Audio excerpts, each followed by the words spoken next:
Muhammad formed a type of prostitution called Mut'ah. Actually, it's Zawaj al-Mut'ah. Now, what does that refer to? According to chapter 5, verse 87 of the Quran, Allah allowed certain pleasures to Muslims that the hadith explains include the following. 587 tell us some of the pleasures that Allah has given Muslims. The hadith mentioned one of these so-called pleasures. Muhammad allowed his companions to contract what he called temporary marriage, where they would meet a woman and tell her, look, I want to marry you for a period of time, 3 days, 2 days, even an hour, and I'm going to give you a sum of money, and when the time has expired, when the time is up, I'll divorce you. Do you accept? And if any woman said yes, off they went and married this woman. Let me just give you one narration that explains this. Sahih Bukhari, volume 6, book 60, number 139. Sahih Bukhari, volume 6, book 60, number 139. Narrated Abdullah, we used to participate in the holy wars carried on by the Prophet, and we had no women, no wives with us. So he said to the Prophet, shall we castrate ourselves? They were burning with sexual desire, and they asked, should we castrate ourselves?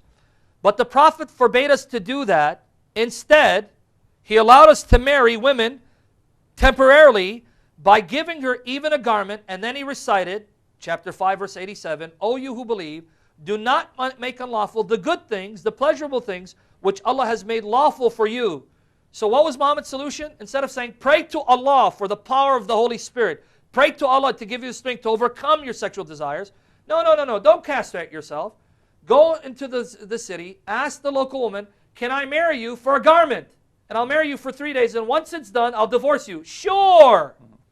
Now, for lack of a better term, wouldn't you call this prostitution? There's no other term for it. It's just divinely ordained prostitution.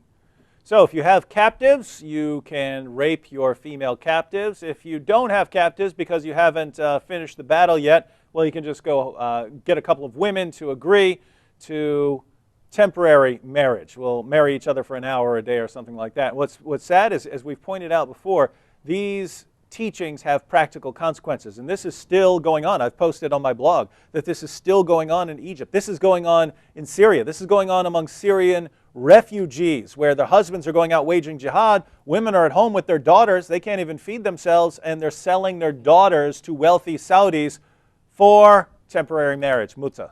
And it's all okay with Allah, and it's actually arranged. It's arranged by Muslims, practiced by Muslims, and we're supposed to think that Muhammad is this pillar of morality that we should all strive to imitate. And it's ironic that the Shiites say it's not abrogated, but Sunnis would claim it's abrogated, and yet, even though they say it's abrogated, they're still engaging in that side. And why? Because even in the Sunni sources, right, it's inconsistent. You will find some saying, oh, Muhammad outlawed it, but you say, some of them say, no, it wasn't Muhammad who outlawed it, it was Umar who did then actually made it lawful again. Yeah. So the point is, if you're going with the Sunni sources, you can pick and choose, and so if you want to practice Mut'ah, you can certainly find justification there.